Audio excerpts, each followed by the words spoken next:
What's up, guys? Welcome back to my channel. So I'm here today to talk about The Housewives of Salt Lake City, Season 3, Episode 4, Bad Weather Betrayal. So be sure to like, comment, and subscribe, and let's jump right into it. So as the title suggests, we pick up with Heather and Whitney going at it, and specifically at odds over the Angie Harrington story. So as a quick recap, Whitney's saying that, so they're all at the Utah Jazz game together, and Angie Harrington allegedly shared the rumor that Lisa was sleeping with some dude for courtside tickets. Some shit like that. Whitney says that Heather heard Angie say it, like, they were all together when Angie said it. But Heather's saying, no, I didn't hear that. I had no idea. So they're have conflicting stories about that. But it's clear, it's like, if she didn't hear it, she didn't fucking hear it. You know what I mean? She might have been there, but she didn't hear it. And it's just like, so they're fighting over that. So it's really fucking stupid, but they're calling each other liars, and they're all both really pissed off. Heather storms off. Jen goes over to Heather, and Meredith's saying to kind of console Whitney. Heather's over Whitney's bullshit, basically. She's like, she's over here starting shit. This trip was for Jen. Like, it was so we could just, celebrate her and support her. And here she is, like, starting all this drama, all this bullshit, making about her, Meredith, and Lisa. And Heather's just over it. And meanwhile, Whitney is ugly crying. Like, she's like, oh, like, Heather did, like, she's, like, crying. It's like, oh my God. Like, Whitney says she thinks that Heather is self-centered and not concerned about what she's going through.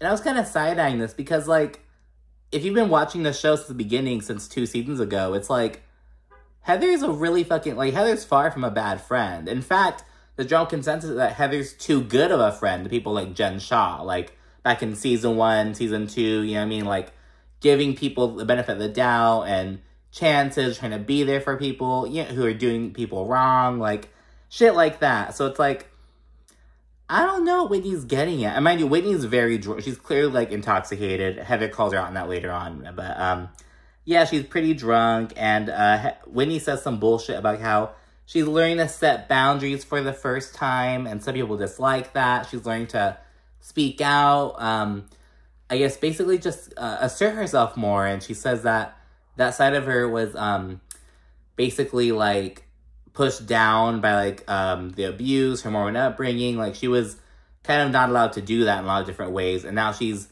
setting boundaries, and all of a sudden people are switching up. And it's like, are you setting It's like, no, you're mad because Heather isn't backing up your story. Like, that's not setting boundaries. Like, what the fuck? Like, Whitney's one of those people who, like, went to therapy for a couple of times, and now she has all these words in her vocabulary, and she's gonna throw them out any fucking chance when it doesn't even fucking fit. And it's like, and granted, she is drunk, but it's like, girl, what the fuck are you saying? Like, it has nothing to do with you setting boundaries and Heather, like, nothing to do with that. It's you being upset that Heather isn't backing your story up. Heather says she didn't hear it. She says she didn't remember. And I feel like, I, like, pictured it. It's like, there are times where you're like, girl, do you remember me telling you that? And they're like, oh, no, I don't remember. It's like, what the fuck, you don't remember? It's like, no, I don't. Like, what do you want me to do? You know what I mean? It reminds me of something like that. Or like, you know what I mean? It's like when people just remember shit differently. People just forget shit. It's like, what do you, like, people don't hear shit. Like, I don't know. It's just so dumb. Whitney says she's done eating everyone's shit and she's not a pawn. And she thinks that Heather doesn't give a fuck about her. And it's like, where's all of, like, it's clearly pent up shit, but it's like, where is this coming from? Like, I don't know. I think it had to have been feelings that she's had for a while. There's been pent up, and she hasn't let herself explore. And now they're coming out over this bullshit story that Angie Harrington may or may not have said at a basketball game. You know what I mean? It's like, so weird. We then see everyone back at the table. Heather is very mad that Whitney called her a liar, and she accuses her of being too drunk right now to be cognizant of what's happening. Whitney's like, oh, don't go there, don't go. It's like, bitch, you are drunk. Like, what do you want her to say? Heather then pops off about how she doesn't care about who anyone fucks. She's like, I don't care who anyone fucks. Why would I care about, like, the Lisa thing? Like, probably didn't hear it because it's not important to me. Like, who the fuck cares? She's at this trip, which was for Jen, mind you, because she's about to go to fucking trial soon, and she's fighting, like, a 50-year sentence and shit like that. It's all become about gossip. It's become about Whitney, Meredith, and Lisa, and fucking for tickets, and all this bullshit. Heather tells Whitney to get focused, and this sets Whitney off. Whitney then stands up, and she accuses Heather of being loaded at the basketball game. And Heather then says, well, if I was drunk, then why are you using that against me? Like, I was drunk and didn't hear it. Like, you answered your own question. Oh, you were drunk. Exactly. Why is this an issue? Like, Whitney literally answered her own question. Like, that's why I'm sure, like, Whitney, like, must have had this, like, deep-held resentment or something. Maybe she thought that... I don't know what it is, though. It's, like... Just so, it's like, it cannot have been, it's just so stupid, to be honest. And I kind of get it. It's like, because I had a falling out with a very close friend of mine. We were, like, best friends for, like, 8.5 years about. And it's like, we can't, the straw that broke the camel's back, like, the last kind of thing that turned to a major argument, it was always something really dumb.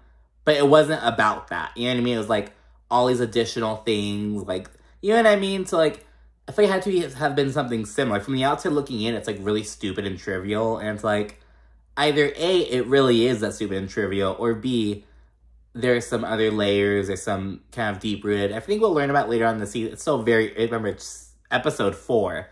So we'll learn about more throughout the season, or, you know.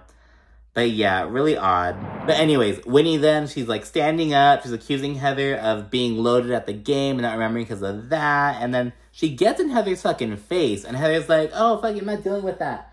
And she, like, just kind of pushes her away. Like, not, like, aggressively, just kind of like, oh, my gosh, like, I'm not dealing. Like, bye.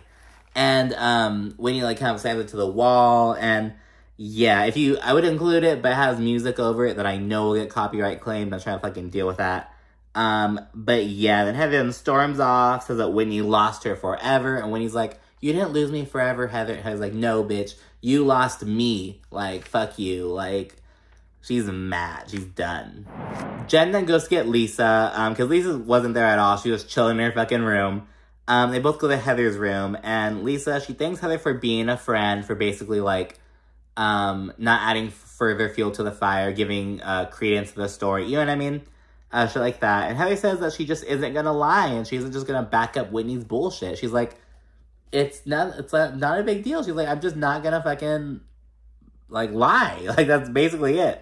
Whitney and Lisa then go to bed, and Jen, she has her makeup artist. I don't remember her name, but her alter ego is Crystal Pussy. And she has a twerking class at 2 a.m. For Meredith and Heather. Jen, she just has a fucking microphone. She's like, pay that rent! Pay that rent! Pay that rent! And, yeah, it was so funny in the trailer, because, from behind, because, okay, Crystal Pussy, we see her from behind in the trailer, and she's, like, a thick white lady with, like, blonde hair. So everyone thought she was Heather at first. I was like, oh my god! So I saw, like, throwing it back and shit. It's like, is that Heather?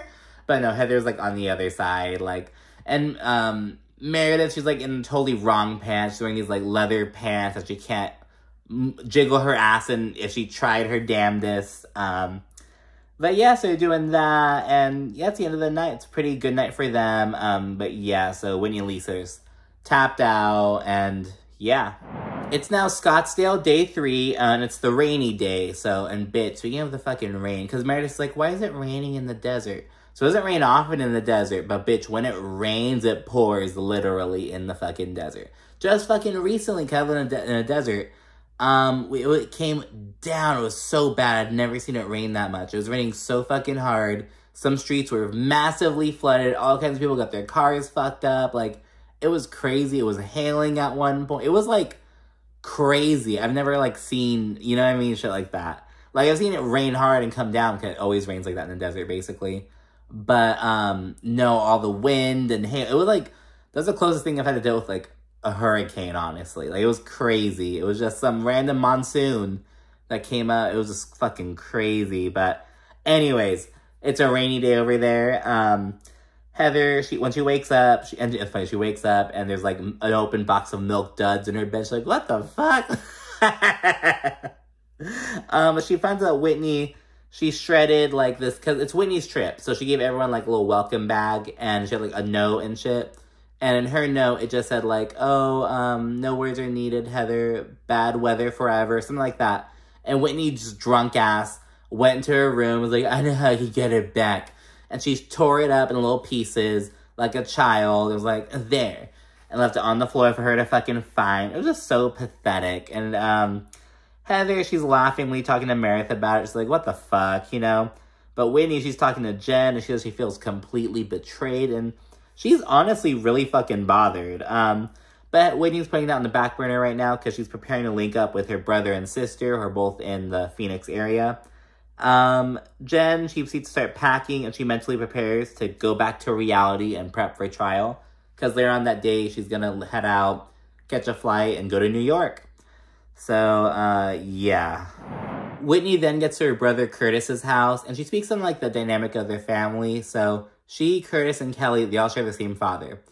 And Curtis and Kelli are from their dad's first marriage. But once he divorced their mom and remarried and had other kids, like Whitney and her sister, he kind of stopped really interacting with those kids, and he was kind of a distant figure. Whitney and Curtis and Kelli she didn't really have a relationship with them growing up. But after they're older, they're cool and stuff. But yeah, she explains that, and they speak on how all of their traumas are related to, like, the same person, and, so in doing that, Whitney's so other recappers have kind of mentioned how, like, oh, I think Whitney's abuse has to do with her dad, maybe, like, some stuff like that. And I've been hesitant to say that because I haven't really gotten, like, a lot of solid stuff from the show. But this is probably the most solid thing that we have that's indicating that. At least as a viewer, that's how it seems. Because Curtis and Kelli are speaking about how, like, yeah, their dad was an absentee father. He wasn't really around them and stuff. And Whitney, she's talked about her abuse in past episodes. But yeah, so it seems like the dad would be the dad, or at least a family member from that side of the family would be, like, the only link, you know what I mean? But yeah, so I don't even know, man. But anyways, so yeah, they're all speaking on their own healing journeys. They're all kind of getting emotional and being there for each other. And Curtis in particular is really he's really speaking to Whitney about how he's learned to move forward in his own case, and really kind of encouraging her to, like, let go, move forward, and really try to change the mindset around it, I guess. It's a good meeting. Like, Whitney leaves feeling a lot better. And meanwhile, back at the house, Lisa says that she feels a little awkward with Meredith, because, you know, it's Lisa, Meredith, Jen, and Heather just kind of chilling around the table. But she wants to really focus on Jen, because, again, this trip is about Jen. And it's so fucking funny, because, like, at this time, like, in the show, they're like, oh, no, Jen, she's proclaiming her innocence, but in real time, she's pleaded guilty. So it's like, maybe that's why, like, maybe, like, the Jen retreat wasn't meant to be, because she pleaded guilty.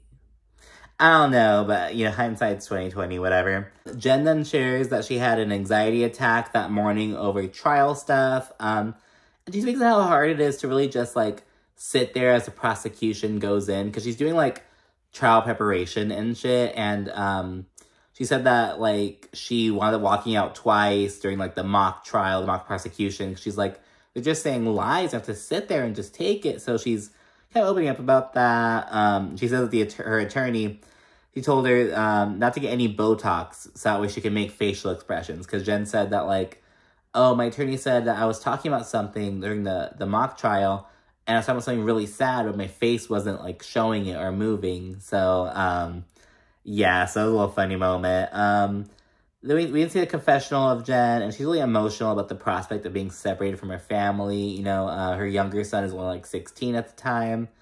So, yeah, she's really worried. And then Whitney arrives, and she joins a table of women, and while she's kind of interacting with the group and just kind of joining them, she says that she wants nothing to do with Heather. She's still very upset with Heather, clearly. The ladies then help Jen finish packing, and they see her off, help her pack her bags into the van, and she goes off to catch her red-eye to go to New York City. And once Jen leaves, it's kind of somber. People are kind of like, it's a weird vibe, kind of settling in. And Meredith and Lisa wind up hugging. It's a moment. Meredith says in confessional that, you know, it gives her perspective on just letting things go. Like, nothing's bigger than what Jen is dealing with, so Hurricane Meredith appears to be subsiding. But, you know, it's our Whitney and Whitney and Heather, it's like collateral damage. Oh my gosh, Meredith's a bad bitch. I'm sorry. Like, for how she's playing, like, oh my goodness. Oh, and I should also note that there's also a little bit of a group hug between Meredith, Whitney, and Heather. But it's more like between Meredith and the two of them rather than, like, the two of them. You know what I mean? It's like a group hug, but Whitney does not want to fucking be there. You know what I mean? It's for Meredith. We then fast forward to nighttime. Ladies are all dressed up, going out to dinner. It's this, like, whiskey place. And yes, they have some shots. And while they're toasting, Meredith suggests, like, oh, we should, like, all contribute, like, a positive word or something. Like, so they all can, like, add to the toast, if you will. Lisa's contribution is love. Meredith says peace. Heather says friendship. And Whitney's is honesty. So, and Whitney, she says in confessional that she still really feels some type of way about what happened with Heather. She's not going to brush it under the rug. She's not lying, and she is hurt. And while at the table, Meredith, she kind of tells a quick story about how she and her family lived in Scottsdale back in the day. Because her dad, he used to be a developer, a home developer in, like, the Sun Belt states. And so, yeah, and her sister had bad bronchitis, and so they moved from Chicago down there for a year. So she can, like, be in the dry heat, just kind of, like, get used to that. So, yeah, she kind of shares that story, and she gets emotional. She's kind of thinking about her dad. And then while kind of consoling her, Heather, she then says something like the whole table, like, something positive, like, kind of reflective, if you will. And Whitney's just staring her down, like, she's just like, bitch, stop talking. Like, she's not in the mood. It's like, Whitney, oh, like, Whitney's so pissed. And it's like, oh, my goodness. Heather then goes to the restroom real quickly, and when she leaves, Meredith asks Whitney, you know, how are you feeling about what happened? Whitney again says, I'm really hurt. And she said she needed Heather in that moment because she was doing something really hard by telling the truth, basically saying that, like, now that she's reckoning with her abuse, she sees the need of, like, using her voice, telling the truth, and she was trying to do that, and Heather wasn't supporting her. Like, to Whitney, it's a lot deeper than just, like, Heather didn't remember the story about, you know what I mean? Like, there are all these underlying things, and it's like, oh my gosh. But yeah, Whitney seriously feels betrayed. She gets emotional, and then Heather returns, and she's like, oh, what'd I miss? Like, what's that? Whitney then says that Heather wasn't there for her in a difficult situation. She basically left her out to dry when she was dealing with something really tough, you know what I mean? And Heather, she's like the audience in this moment. She's like, I'm confused. What exactly was the tough situation you're in? Was it me? It was me not corroborating your story about Lisa sucking some guy's dick for basketball tickets? Like, that was your tough situation? Like, me not remembering? It's like, you know, it's like so stupid. Like, when he's making it sound like Heather, like, fucking, you know, was ignoring her calls when she was dealing with a tough, you know what I mean? Like, when she was dealing with, like, a tough thing, it wasn't, like, it was, like, she didn't remember something, you know what I mean? It's, like, so dumb. Heather then goes in on how Whitney planned this whole trip for Jen, and yet she made it all about herself, while Jen's now solo, on a plane in New York City, and facing 50 years in federal prison. Whitney, she accuses Heather of using Jen as a scapegoat, and it's like, no, Heather's been saying this. Heather said this before she got into it with Whitney. She was like, you know, look at what Whitney's doing with Meredith and Lisa. Like, so Heather's been saying this. This isn't just to, like, all of a sudden try to bash Whitney, you know what I mean? Anyways, Whitney then says that she's never made the trip about herself, and Heather's like, oh, no, yes, you did way back during night 1 when you were opening up about your abuse. Like, you made it about yourself. Whitney is gagged. And it's like, that was a bit much, Heather. You know what I mean? It was like, just like, I don't know. Tough truths. You know what I mean? It's like, because she did make it about herself. You know what I mean? Because Whitney shared that story right after Jen got emotional about her situation. You know what I mean?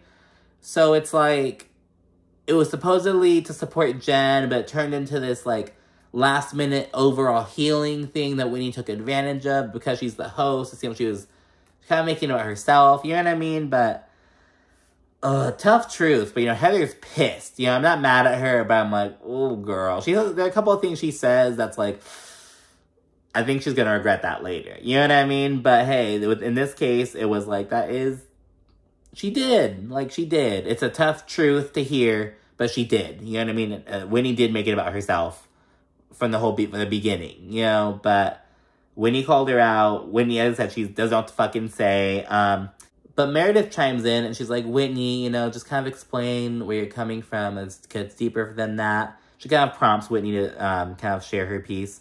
Whitney goes on to say that her pain is because Heather, the one person that was safe to her in the group, like the one with bad weather, there was the closest of friends or cousins, left her hanging. And she says that's tied to her pain with the abuse and how she was being taken advantage of and not having a voice. And again, to Whitney, it's so tied to the trauma she's healing from. But I feel like, is that like regressing on the healing then? Because she's letting it, I don't know. It's a really weird situation, but I'm on Heather's side with this. Like, this is clearly like a Whitney issue. It's like, Heather didn't remember a story. Heather was drunk and didn't remember a story. You know what I mean? Like, Whitney's the one who said it. Heather was fucking drunk that night. Heather's like, yeah, so maybe that's why I didn't fucking hear it. Maybe she was fucking distracted. Maybe she was on her phone. Maybe she was busy looking at something else. Maybe she just didn't fucking hear it. She tuned it out. You know, it's not, is that like, has that never happened? Like, have you never, like, been like, oh, did you hear that person? Like, no, I didn't hear that. Bitch, you didn't hear that? Like, you never had that situation? You know what I mean? Like, I can remember a couple of times where it's like, oh, like, did you see that? Like, no, I didn't fucking see it. Like, what? Like, no, I just was out of it. You know what I mean? It just happens. Like, it's a thing. I don't know. It's, like, not a big deal. And it's, like, especially, and Heather's not, like, a non-trustworthy. She's not, like, a fucking Lisa Rinna. Or, like, you know what I mean? It's Heather. I don't know.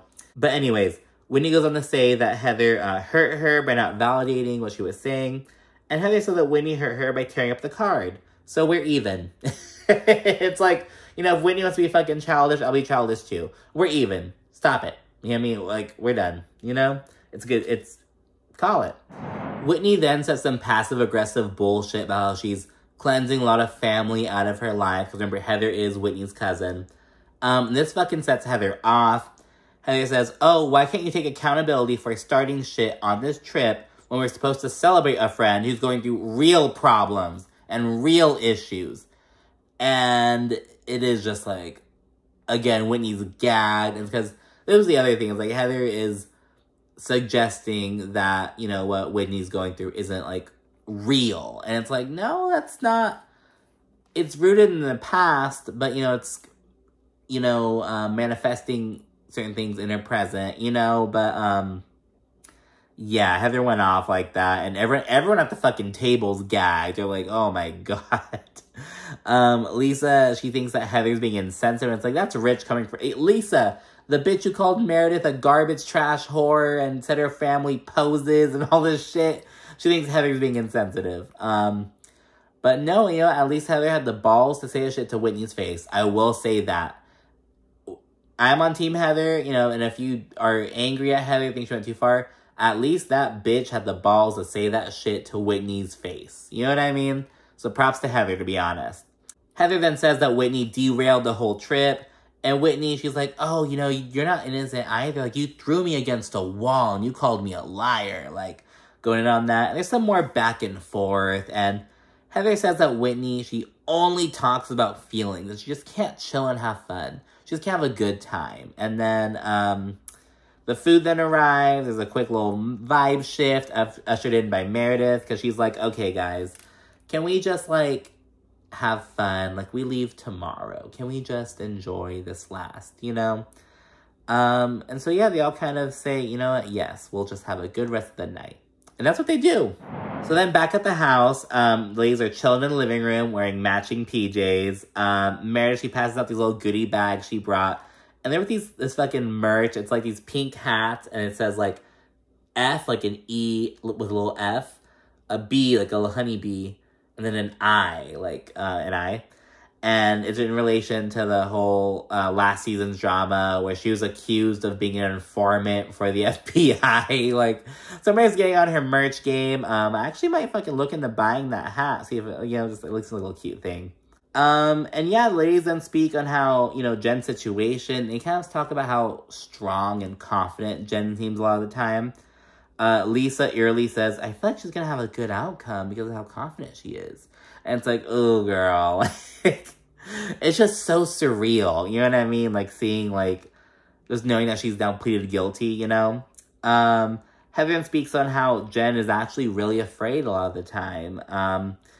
And yeah, ladies talk about how she's the only one who declined the plea deal and she's going to trial. And, like, everyone else, including, what's that fucker's name? Stuart, that's his name. Jen's ex-assistant. He ended up taking a plea deal. And Meredith Marks, Esquire, she went to breaking the situation down. And she says that Stuart, he's likely going to wind up pleading against Jen. Because that's how the shit goes, you know what I mean? And yeah, Meredith also says in the confessional that the Southern District of New York, where it's taking place, has a conviction rate of 98%. So Jen better have a fucking solid defense. But Meredith says, you know, if she's going to fight this, she must have one. But Jen ended up taking a plea deal. I wonder, because her sentencing isn't going out until December. But I wonder, like, how much work, like, if she would have taken a plea deal from the beginning, how much work, yeah, but she would have been on the season. I don't know, man. Jen's going through it. Oh my gosh, December's gonna be crazy. And her sentencing is, like, on Meredith's birthday, too. But yeah, Laser's winding down the night by saying they hope that Jen had a really good time on the trip and that she really appreciated them coming together. And yeah, it's really eerie because according to Lisa and Whitney, none of the ladies have talked to Jen since she pleaded guilty. So yeah, who the fuck knows? But anyways, that's it for this episode. Thank you so much for watching. And whose side are you on? Are you Team Heather or Team Whitney? Do you agree with Whitney, with what Heather said, excuse me? But, like I said, Heather was, like, making points. There were some, like, rough bumps in that. But, I mean, she was speaking some shit, you know? But anyways, I ain't mad at her. So, thanks again. Be sure to stay tuned for more. Bye.